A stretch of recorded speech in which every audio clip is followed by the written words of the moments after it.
Goods and services tax. Today's topic is GST registration. आज हम GST के registration के बारे में डिस्कस करेंगे। रजिस्ट्रेशन के टाइप्स क्या क्या होते हैं, प्रोसीजर क्या है, जीएसटी में रजिस्ट्रेशन होने के लिए कौन लायबल है और किसको ज़रूरत नहीं है जीएसटी में रजिस्ट्रेशन लेने की। तो ये सब आज हम डिटेल में डिस्कस करेंगे। Who are liable to be registered under GST. GST में रजिस्ट्रेशन लेना किसके लिए ज़रूरी है? तो देखिए, ये कंपलसरी रजिस्ट्रेशन की बात करता है कि किसको लेना जरूरी है, मैंडेटरी रजिस्ट्रेशन जिसे कहते हैं।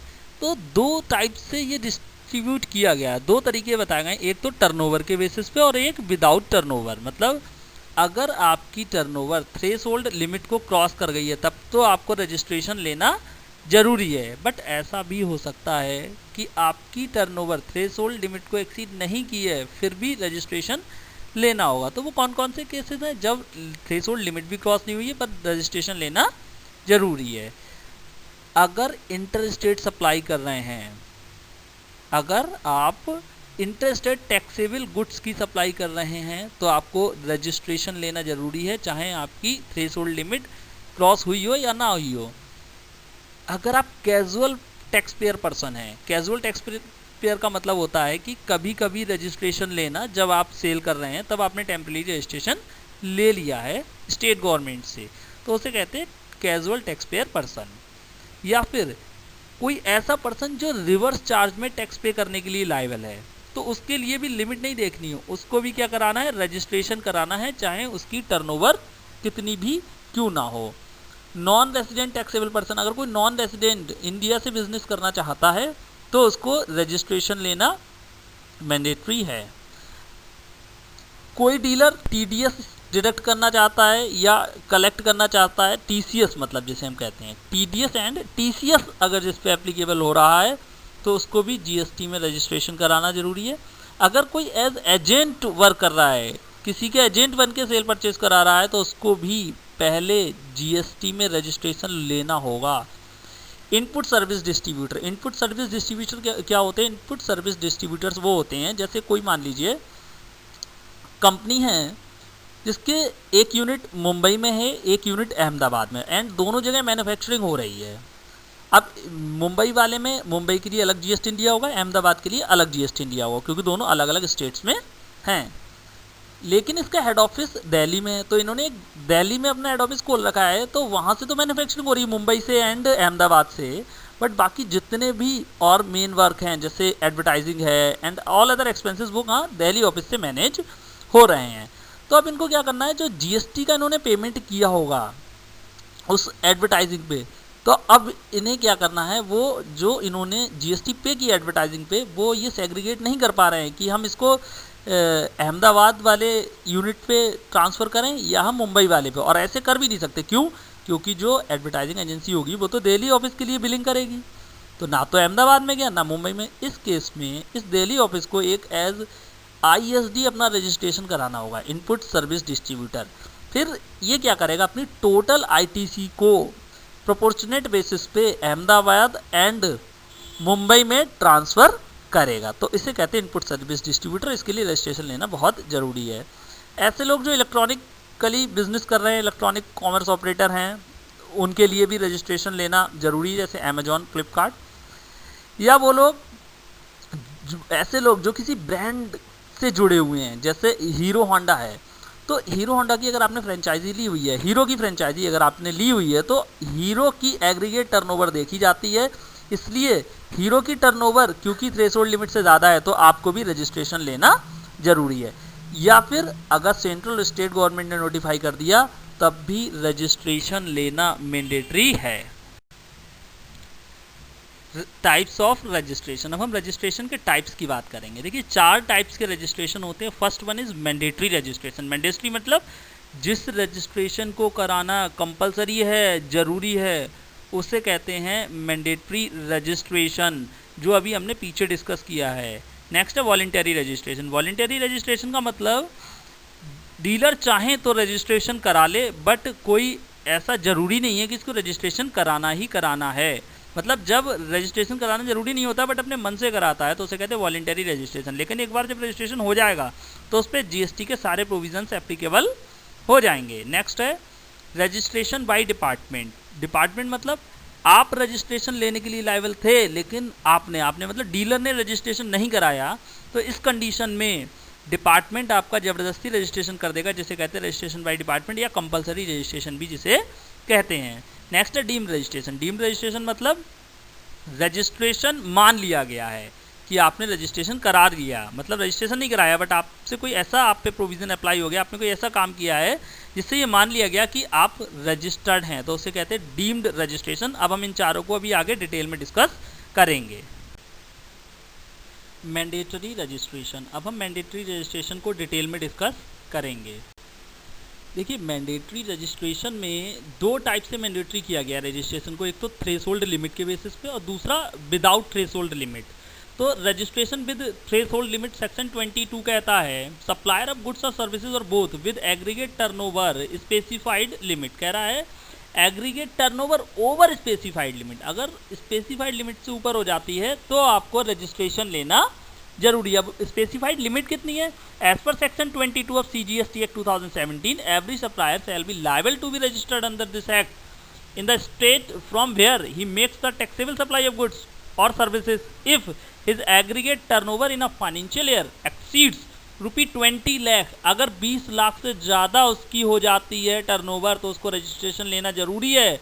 और अगर स्पेशल स्टेट है तो ये 10 लाख। स्पेशल स्टेट मतलब अरुणाचल प्रदेश, आसाम, मणिपुर, मेघालय, मिजोरम, नागालैंड, सिक्किम, त्रिपुरा, हिमाचल प्रदेश एंड उत्तराखंड, ये हमारी क्या है स्पेशल स्टेट्स हैं। और ये लिमिट्स जब चेंज होती हैं तो ये स्टेट्स में चेंजेस आ जाते हैं क्योंकि कुछ स्टेट्स ऑप्ट करती है कुछ नहीं, तो ये हमें टाइम टू टाइम चेक करना होगा। तो ये बात रही थ्रेशोल्ड लिमिट के बेसिस पे रजिस्ट्रेशन लेना किसके लिए ज़रूरी है, 20 लाख। लेकिन अब ये लिमिट 20 लाख से एक्सीड हो गई है in case of supplier of goods only. अगर आप सिर्फ गुड्स सप्लाई कर रहे हो तो ये एक्सीड हो गई है, जो अब हम डिस्कस करेंगे कि एक्सीड हो गई ये कितनी हो गई है। वैसे 20 लाख रुपए है, चाहे सर्विस प्रोवाइडर हो या गुड्स के प्रोवाइडर हो, मतलब गुड्स सप्लायर हों। और अगर स्पेशल स्टेट्स हैं तो ये 10 लाख रुपए थी। तो अब हम बात करेंगे कि लिमिट कितनी बड़ी है गुड्स के केस में। Increase in the threshold limit for registration. जो अभी हम थ्रेशोल्ड लिमिट की बात कर रहे थे रजिस्ट्रेशन की 20 लाख रुपी, वो लिमिट अब एक्सीड हो गई है और वो लिमिट हो गई है 20 से 40 लाख। लेकिन सर्विसेज के केस में लिमिट में कोई चेंज नहीं है, थ्रेशोल्ड लिमिट में वो 20 लाख अब भी है, बट वैसे वो कितनी हो गई है 40 लाख रुपए। अगर गुड्स का सप्लायर है तो 40 लाख तक अगर उसकी टर्नओवर है तो उसको रजिस्ट्रेशन लेने की ज़रूरत नहीं है। Aggregate turnover section 2 subsection 6। अब हम बात करेंगे एग्रीगेट टर्नओवर की। अभी हम बार बार कह रहे थे कि थ्रेशोल्ड लिमिट एग्रीगेट टर्नओवर अगर इतने से ज़्यादा हो तो एग्रीगेट टर्नओवर का क्या मीनिंग है ये हम डिस्कस करेंगे। देखिए एग्रीगेट टर्नओवर का मतलब है exam supplies plus export supplies plus inter state supply plus intra state supplies. लेकिन अगर कोई ऐसी इनवर्ट सप्लाई जिस पर रिवर्स चार्ज में टैक्स पे किया गया है तो उसको हमें एक्सक्लूड करना है, उसको हमें इंक्लूड नहीं करना है। तो ये है एग्रीगेट टर्नओवर का meaning. Mandatory registration, registration without threshold limit, मतलब वो कौन से ऐसे डीलर हैं जिनकी थ्रेशोल्ड लिमिट भी क्रॉस नहीं हुई है लेकिन तब भी उनको जीएसटी में रजिस्ट्रेशन लेना मैंडेटरी है। अभी हम ये पहले स्टार्टिंग में डिस्कस भी कर चुके हैं लेकिन एक बार फिर मैं इन शॉर्ट बता देता हूँ। देखिए अगर इंटर स्टेट टैक्सेबल सप्लाई कर रहे हैं तो आपकी थ्रेशोल्ड लिमिट कितनी भी हो लेकिन आपको रजिस्ट्रेशन लेना ज़रूरी है। अगर आप कैजुअल टैक्सेबल पर्सन है, कैजुअल टैक्स पेयर जिसे कहते हैं, कैजुअल टैक्स पेयर मतलब कि ऑकेजनली बिजनेस करना, ऑकेजनली ट्रांजेक्शन करना, तब भी आपको रजिस्ट्रेशन लेना ज़रूरी है। Persons who are required to pay tax under reverse charge, अगर आप रिवर्स चार्ज में टैक्स पे करने के लिए लायबल हैं, आपकी थ्रेशोल्ड लिमिट कितनी भी हो लेकिन आपको रजिस्ट्रेशन लेना मैंडेटरी। अगर कोई नॉन रेजिडेंट पर्सन आता है, बिजनेस करता है, तो उसको भी रजिस्ट्रेशन लेना ज़रूरी है। अगर कोई डीलर टीडीएस या टीसीएस एप्लीकेबल वो टैक्स डिडक्ट करना चाहता है या कलेक्ट करना चाहता है तो उसको भी जीएसटी में रजिस्ट्रेशन लेना मैंडेटरी है। अगर ई कॉमर्स ऑपरेटर का केस है, इलेक्ट्रॉनिकली जो करते हैं काम अमेजॉन फ्लिपकार्ट, तो उनके लिए भी रजिस्ट्रेशन लेना जरूरी है, चाहे उनकी टर्नओवर कितनी भी क्यों ना हो। इनपुट सर्विस डिस्ट्रीब्यूटर में, इनपुट सर्विस डिस्ट्रीब्यूटर क्या होता है ये मैंने स्टार्टिंग में ही बताया था। अगर इनपुट सर्विस डिस्ट्रीब्यूटर का केस है तब भी रजिस्ट्रेशन लेना मैंडेटरी है। Persons who supply goods and और services on behalf of registered taxable person, मतलब एज एजेंट अगर आप काम कर रहे हैं एजेंट की तरह, तब भी आपको अपना जीएसटी में रजिस्ट्रेशन कराना जरूरी है। भले को बेचने वाला कोई और है, खरीदने वाला कोई और है, लेकिन आप एज एजेंट काम कर रहे हैं तो इसलिए आपको भी रजिस्ट्रेशन लेना जरूरी है। अगर आप इलेक्ट्रॉनिकली बिजनेस कर रहे हैं तब भी रजिस्ट्रेशन लेना जरूरी है। अगर आप ऐसा कोई काम कर रहे हैं जिसमें data supply, online information and data access retrieval है आउटसाइड इंडिया, तब भी आपको रजिस्ट्रेशन लेना जरूरी है। लिखा है person supply services of online information and database access और retrieval from outside India to a unregistered person in India. India के अनरजिस्टर्ड पर्सन को अगर सप्लाई हो रही है तो भी आपको रजिस्ट्रेशन लेना जीएसटी में मैंडेटरी है। एंड उसके अलावा ऐसे लोग जो गवर्नमेंट ने नोटिफाई कर रखे हैं, सच अदर पर्सन और class of person as may be notified by the central government और state government on the recommendation of the council, तो उनको भी रजिस्ट्रेशन लेना जरूरी है, चाहे उनकी टर्नओवर कितनी भी क्यों ना हो। Person not liable to registration, वो कौन कौन से लोग हैं जो रजिस्ट्रेशन के लिए लायबल नहीं है। देखिए, कोई भी ऐसा पर्सन जो एग्जेम्प्टेड गुड्स की सप्लाई कर रहा है उसको रजिस्ट्रेशन लेने की कोई भी जरूरत नहीं है, बट ओनली एग्जेम्प्टेड गुड्स की सप्लाई होनी चाहिए। सिर्फ और सिर्फ अगर एग्जेम्प्टेड गुड्स बेच रहा है तो उसकी टर्नओवर चाहे 20 लाख हो, चाहे 40, चाहे 60, चाहे 80, चाहे कितनी भी टर्नओवर हो, लेकिन उसको रजिस्ट्रेशन लेने की जरूरत नहीं है। या फिर एग्रीकल्चरिस्ट, मतलब जो एग्रीकल्चर खेती कर रहा है तो उसको भी जीएसटी में रजिस्ट्रेशन लेने की कोई जरूरत नहीं है। लिखा है any person engaged exclusively in the business of supply of goods और सर्विसेज और both that are not liable to tax or wholly exempt from tax under GST and an agriculturist, मतलब कोई भी गुड्स से सप्लाई हो जो exempted है, जिसमें टैक्स लायबल नहीं है, या एग्रीकल्चरिस्ट, तो उसको जीएसटी में रजिस्ट्रेशन लेने की कोई ज़रूरत नहीं है। नेक्स्ट टाइप ऑफ रजिस्ट्रेशन है हमारा वॉलंटरी रजिस्ट्रेशन।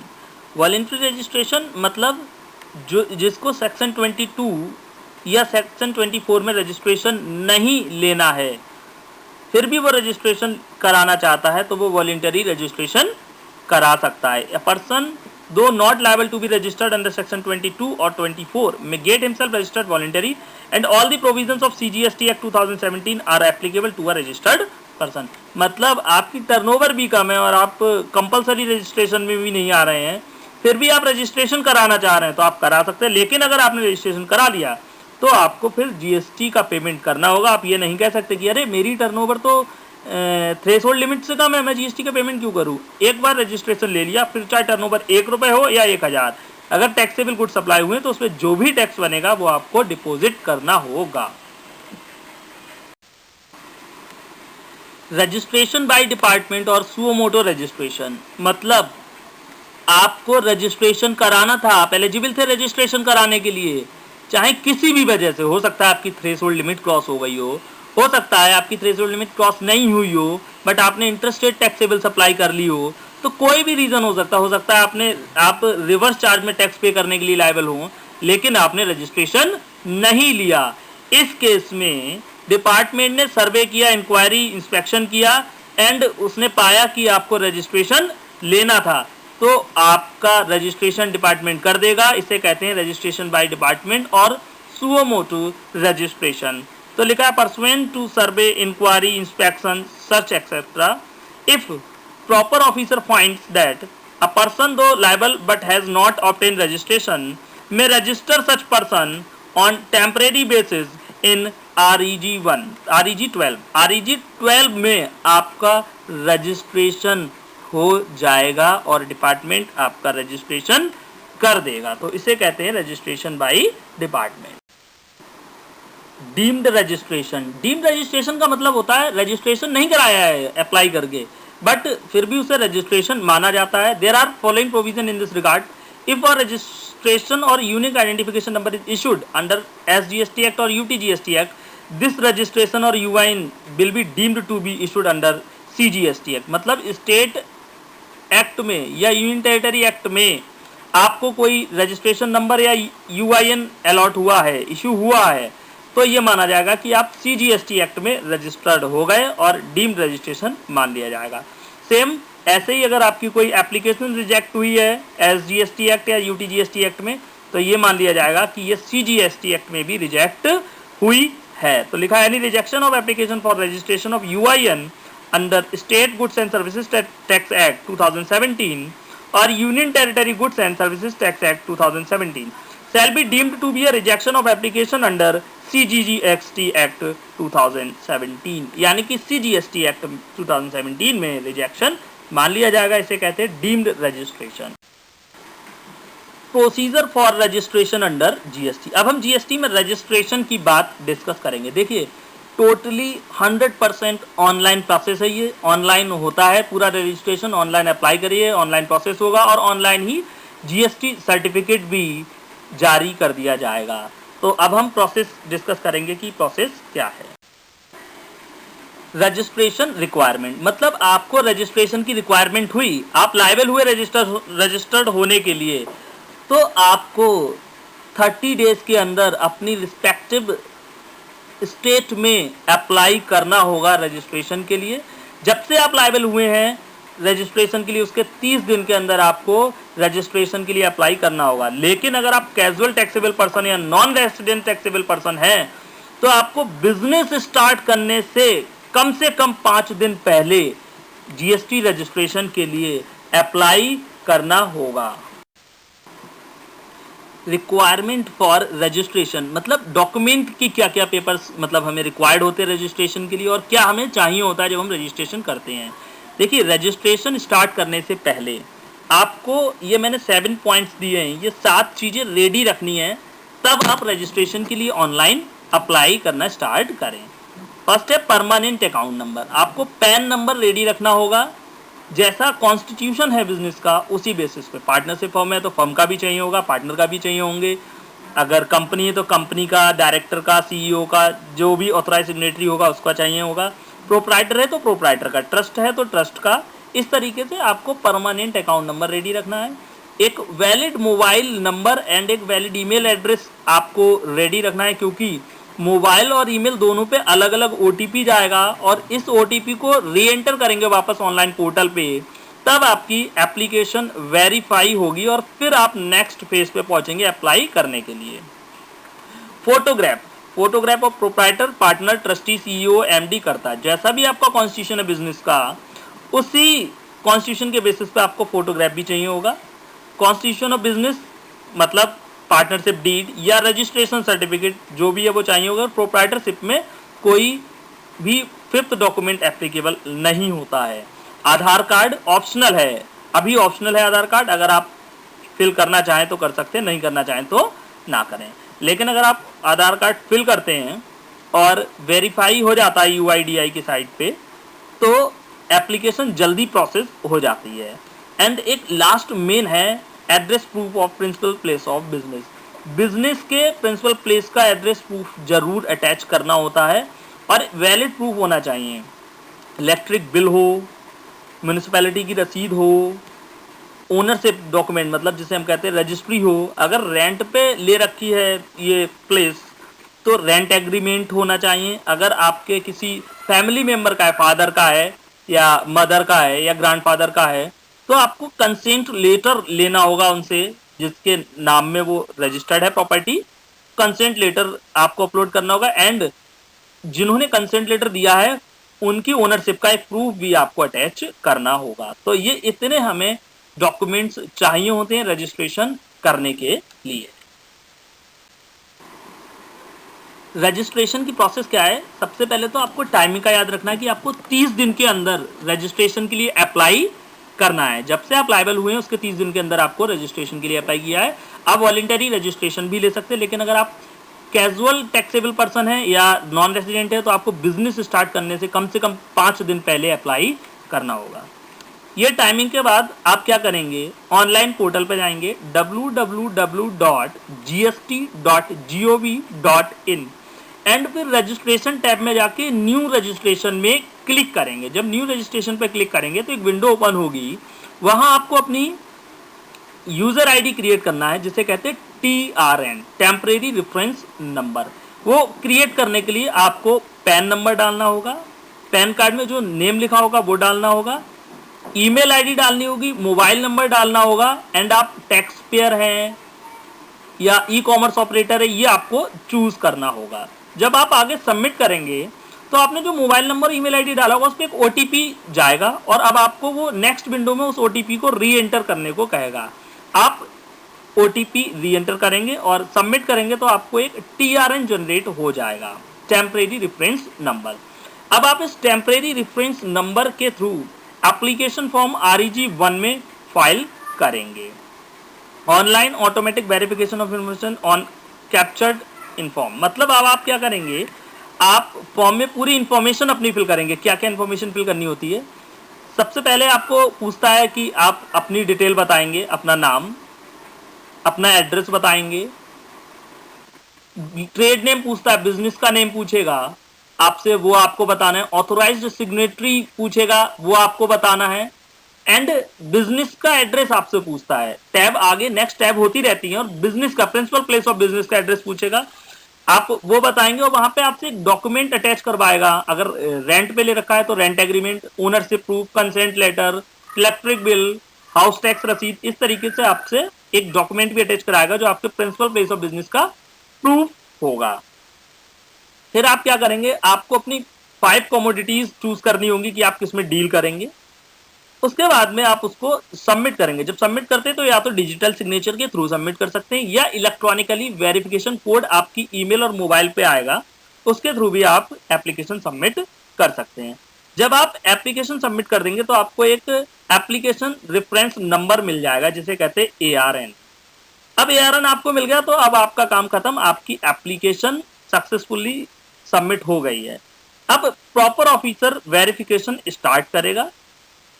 अब प्रॉपर ऑफिसर को या तो आपकी एप्लीकेशन सही लगेगी, अगर सही लगेगी तो क्या करेगा, आपको सर्टिफिकेट इशू कर देगा REG 6 में। अगर उसको कोई भी डाउट है तो वो क्या करेगा, आपसे 3 मतलब जब आपने अप्लाई किया उसके 3 दिन के अंदर आपको क्लैरिफिकेशन का नोटिस आएगा कि आप ये क्लैरिफाई करिए।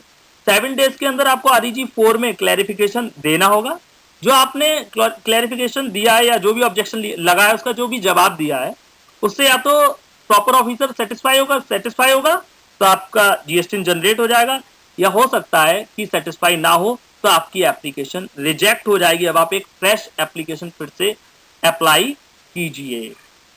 जब ये सब प्रॉपरली हो जाता है तो आपको REG 6 में रजिस्ट्रेशन सर्टिफिकेट अलॉट हो जाता है। कोई भी फीस नहीं है अभी तक ऑनलाइन एप्लीकेशन की और आप सेल्फ रजिस्ट्रेशन भी कर सकते हैं ऑनलाइन पोर्टल। तो ये रही प्रोसेस। REG 6 में रजिस्ट्रेशन सर्टिफिकेट मिलता है, उस पर क्या क्या लिखा होता है? देखिए जो फ्रंट पेज होता है जिसे सर्टिफिकेट कहते हैं उसमें GST लिखा होता है, मतलब आपका GST identification number, legal name लिखा होता है, एड्रेस लिखा होता है बिजनेस का, जो वैलिडिटी की डेट होती है वो लिखा होता है, रजिस्ट्रेशन का टाइप लिखा होता है, मतलब कॉम्पोजिशन में है, रेगुलर में, कॉन्स्टिट्यूशन लिखा होता है, मतलब प्रोप्राइटरशिप है या पार्टनरशिप या कंपनी है। उस सर्टिफिकेट के साथ 2 अनेक्जर भी होते हैं, annexure A and annexure B। जो अनेक्जर A होता है वो बताता है बिजनेस के एडिशनल प्लेस के बारे में। ऐसा भी हो सकता है कि एक रजिस्टर्ड ऑफिसर उसके एडिशनल प्लेसेस भी हैं बिजनेस के, तो वो अनेक्जर A में लिखा हुए होते हैं जो एडिशनल प्लेसेस होते हैं। एंड जो अनेक्जर B होता है उसमें प्रोप्राइटर या पार्टनर या कर्ता या डायरेक्टर की डिटेल्स लिखी हुई होती हैं। तो जो अनेक्जर B है वो डिटेल्स के लिए है, जो भी प्रोप्राइटर या पार्टनर या डायरेक्टर या CEO है उसकी डिटेल्स के लिए। तो 3 पेजेस का होता है रजिस्ट्रेशन सर्टिफिकेट, जिसमें front page registration certificate, 2 annexure A and annexure B।